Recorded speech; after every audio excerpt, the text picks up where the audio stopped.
क्रूस पर एक वचन, आशा की किरण।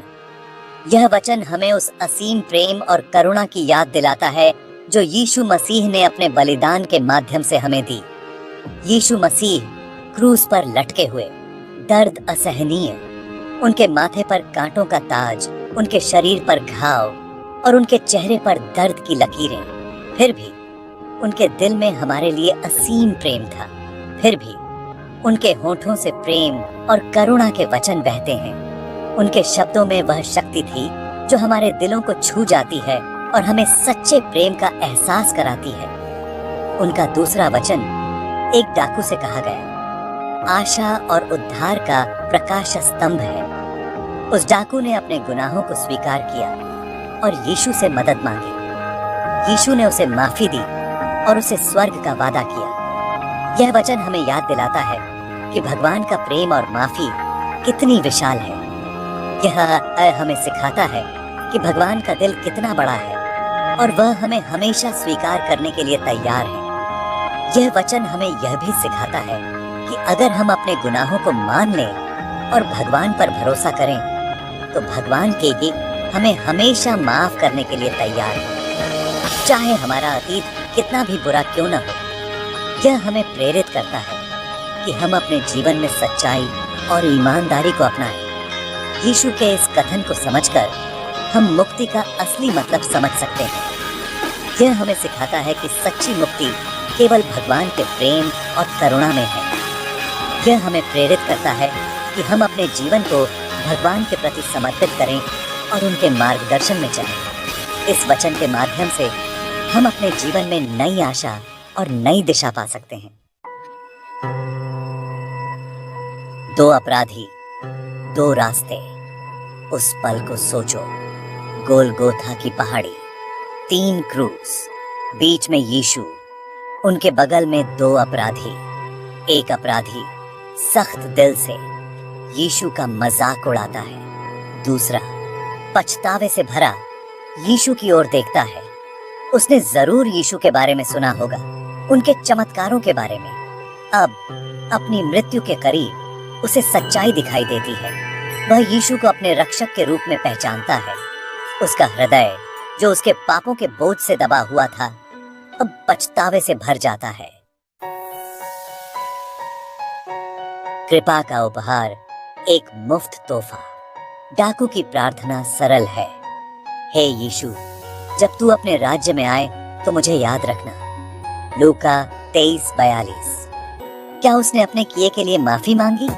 नहीं, उसने सिर्फ यीशु की दया पर भरोसा किया। और यीशु का जवाब, आज ही तू मेरे साथ स्वर्ग में होगा। लूका 23:43। यही कृपा है। ये हमारे कर्मों का फल नहीं है, बल्कि भगवान के अनंत प्रेम का उपहार है। आखिरी सांस तक उम्मीद। यह वचन हमें सिखाता है कि उम्मीद कभी नहीं मरती। डाकू अपनी जिंदगी के आखिरी पलों में यीशु पर विश्वास करता है और हमेशा के लिए जिंदगी पाता है। यह हमें यह सिखाता है कि चाहे हालात कैसे भी हों, हमें कभी हार नहीं माननी चाहिए। भगवान की दया और माफी हमेशा मौजूद है। हमें सिर्फ उस तक पहुंचने के लिए विश्वास की छलांग लगानी होगी। सेक्शन 5, विश्वास की छलांग। एक डाकू का रास्ता। डाकू ने यीशु के बारे में ज्यादा कुछ नहीं जाना होगा, लेकिन उसने अपने दिल में यकीन किया। उसने यीशु को अपना प्रभु माना और मुक्ति पाई। यह हमें सिखाता है कि विश्वास दिमाग से आगे है, यह दिल का मामला है। हमें मुश्किल धार्मिक बातों को समझने की जरूरत नहीं है। हमें सिर्फ यीशु पर अपना विश्वास रखना है और उसे अपना रक्षक मानना है। सेक्शन 6, स्वर्ग की सच्चाई। मृत्यु के बाद का जीवन। आज ही तू मेरे साथ स्वर्ग में होगा। यह वचन स्वर्ग के होने को भी दर्शाता है। यह एक ऐसी जगह है जहां दुख, तकलीफ और मृत्यु नहीं है। यह हमेशा के लिए खुशी और शांति का स्थान है, जहां हम भगवान के साथ हमेशा के लिए रहेंगे। ये आशा हमें दुनिया की मुश्किलों का सामना करने की ताकत देती है। ये हमें याद दिलाता है कि यह जिंदगी एक सफर है और हमारा असली घर स्वर्ग में है। सेक्शन 7, अपने गुनाहों को मानना और विश्वास बदलाव का रास्ता। यह रास्ता हमें एक नई दिशा में ले जाता है, जहां हम अपने अतीत के बोझ से मुक्त हो सकते हैं। डाकू की कहानी हमें अपने गुनाहों को मानने और विश्वास का महत्व सिखाती है। यह कहानी हमें यह भी सिखाती है कि कोई भी व्यक्ति, चाहे वह कितना भी पापी क्यों न हो, भगवान की कृपा से बच सकता है। और विश्वास का महत्व सिखाती है। जब हम अपने गुनाहों को मानते हैं तो हम अपने दिल को साफ करते हैं और भगवान के सामने सच्चे बनते हैं। अपने गुनाहों को मानने का अर्थ है अपनी गलतियों के लिए दुखी होना और भगवान की ओर मुड़ना। यह एक आत्मा की पुकार है जो अपने निर्माता के पास लौटना चाहती है और भगवान की ओर मुड़ना। यह एक नई शुरुआत का संकेत है, जहां हम अपने पुराने जीवन को पीछे छोड़ते हैं और एक नई राह पर चलते हैं। विश्वास का अर्थ है यीशु पर भरोसा करना और उसे अपना प्रभु और रक्षक मानना। यह विश्वास हमें एक नई शक्ति और साहस देता है और उसे अपना प्रभु और रक्षक मानना। ये बाइबल हमें एक नई दिशा में ले जाता है, जहां हम अपने जीवन को भगवान की इच्छा के अनुसार जी सकते हैं। जब हम अपने गुनाहों को स्वीकार करते हैं और भगवान पर भरोसा करते हैं, तो हम भगवान के साथ एक नया रिश्ता शुरू करते हैं। यह रिश्ता हमें एक नई पहचान और उद्देश्य देता है और भगवान पर भरोसा करते हैं। ये है तो हम भगवान के साथ एक नया रिश्ता शुरू करते हैं। यह रिश्ता ही हमें एक नई पहचान और उद्देश्य देता है। तो हम भगवान के साथ एक नया रिश्ता शुरू करते हैं। यह रिश्ता हमें एक नई पहचान और उद्देश्य देता है। यह हमें एक नई दिशा में ले जाता है, जहां हम अपने जीवन को भगवान की इच्छा के अनुसार जी सकते हैं। हमारा अतीत मिट जाता है और हमें एक नई जिंदगी मिलती है।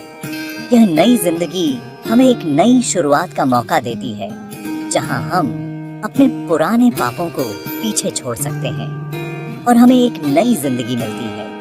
यह नई जिंदगी हमें एक नई शुरुआत का मौका देती है, जहां हम अपने पुराने पापों को पीछे छोड़ सकते हैं और एक नई राह पर चल सकते हैं। सेक्शन 8, आज का बुलावा। देर मत करो। डाकू की कहानी हमें समय की कीमत की याद दिलाती है। हमें मुक्ति को कल पर नहीं टालना चाहिए। किसी को नहीं पता कि उसका समय कब पूरा होगा। आज ही का दिन है यीशु को अपनी जिंदगी में लाने का। आज ही का दिन है अपने गुनाहों को स्वीकार करने और भगवान पर भरोसा करने का। देर मत करो, क्योंकि कल हो न हो।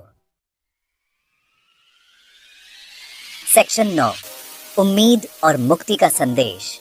यह संदेश हमें जीवन की कठिनाइयों और चुनौतियों के बीच भी उम्मीद की किरण दिखाता है। यीशु का क्रूस पर लटके हुए डाकू से किया गया वादा उम्मीद और मुक्ति का संदेश है। यह वादा हमें यह सिखाता है कि भगवान का प्रेम और दया असीमित है।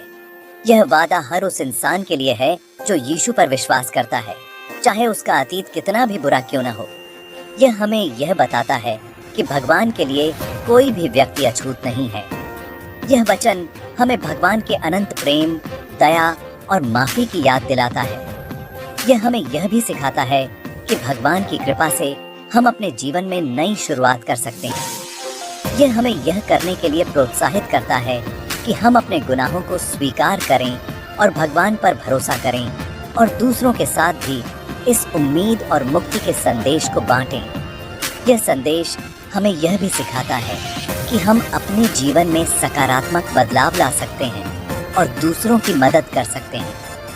यह संदेश हमें यह भी याद दिलाता है कि हम अकेले नहीं हैं।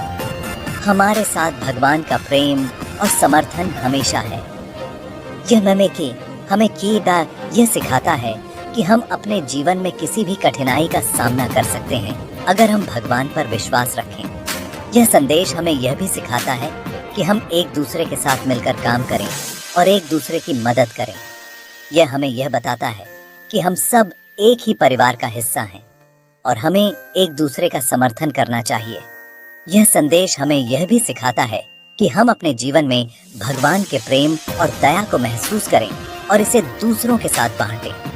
ये हमें यह बताता है कि हम अपने जीवन में सकारात्मक बदलाव ला सकते हैं और दूसरों की मदद कर सकते हैं। यह संदेश हमें यह भी याद दिलाता है कि हम अकेले नहीं हैं। हमारे साथ भगवान का प्रेम और समर्थन हमेशा है। यह हमें यह सिखाता है कि हम अपने जीवन में किसी भी कठिनाई का सामना कर सकते हैं अगर हम भगवान पर विश्वास रखें।